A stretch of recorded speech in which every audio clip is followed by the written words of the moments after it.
Today, talking about the Combi-Melta.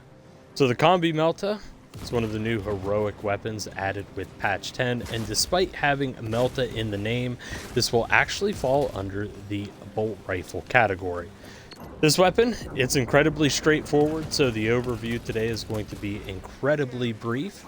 Again, this does fall under the bolt rifle category, and stat-wise, it is extremely similar to the relic tier bolt rifle with the grenade launcher attachment. The only real difference being is instead of a grenade launcher, you have a Melta attachment, and you do also get an extra 5 rounds in your magazine. So again, this weapon, it's pretty straightforward. There's nothing secret about it. So you have a standard firing mode, which is just your regular bolt rifle. However, as you see here, if I go to zoom down or aim down my sights, I have a Melta attachment. And this Melta, it's very similar to the Melta rifle itself in terms of range and damage, although I would say the damage profile itself is a little bit smaller than the traditional Melta rifle. But as you can see, we do have a fair bit of it. There is also no reloads with it, just like the grenade launcher.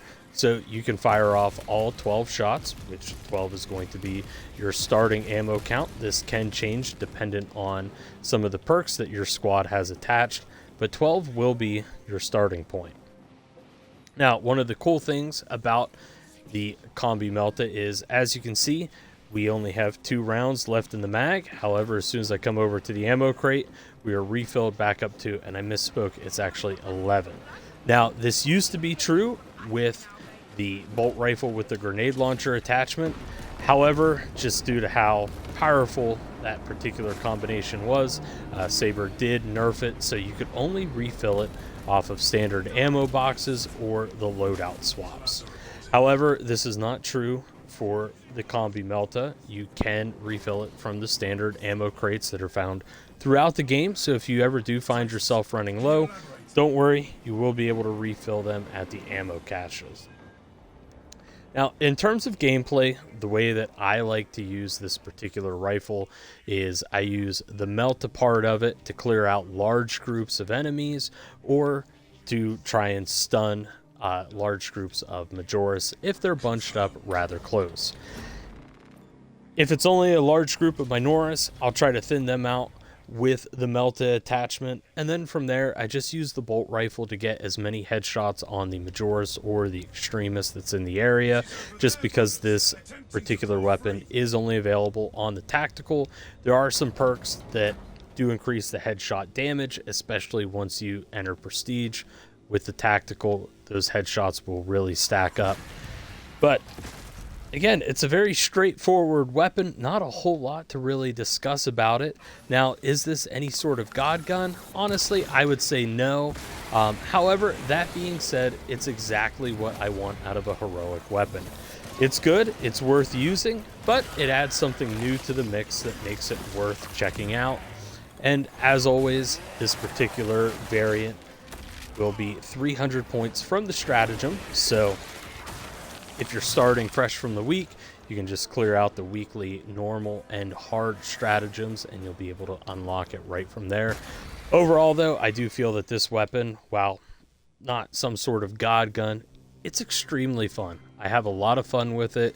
It's a nice new way to use the bolt rifle.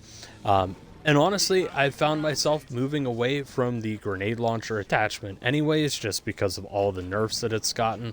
I typically stick to the heavy bolt rifle for the tactical or the pyro blaster.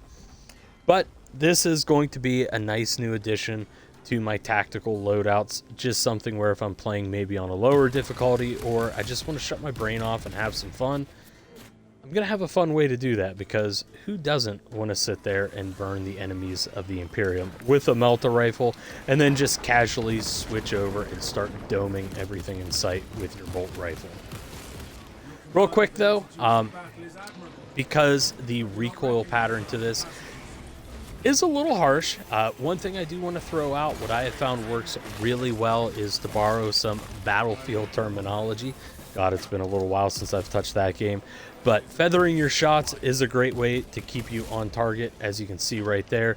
Just letting off small controlled bursts, or even just kind of tap firing it. You know, hitting your trigger one shot at a time. It's a great way to keep that accuracy up, because as you can see here, that bloom, while slow, once it starts kicking in, it does kick in pretty quick. And a lot of the shots will stick fairly close to one another. However, there is a pretty decent amount of vertical recoil to it. There you go. I know some of that's obscured by a shadow, but roughly the same starting point. However, let's find a new wall over here real quick. If you just tap fire it a little bit, I'd say like 5 rounds, you can keep that incredibly steady, which is just something nice to keep in mind, because again, you won't have a way to aim down sights. That's just going to switch right over to the Melta rifle. But that's all for this video. Again, this is just a very straightforward heroic weapon. I personally really enjoy it. I have a lot of fun with it, and I wish more of the heroic weapons followed suit.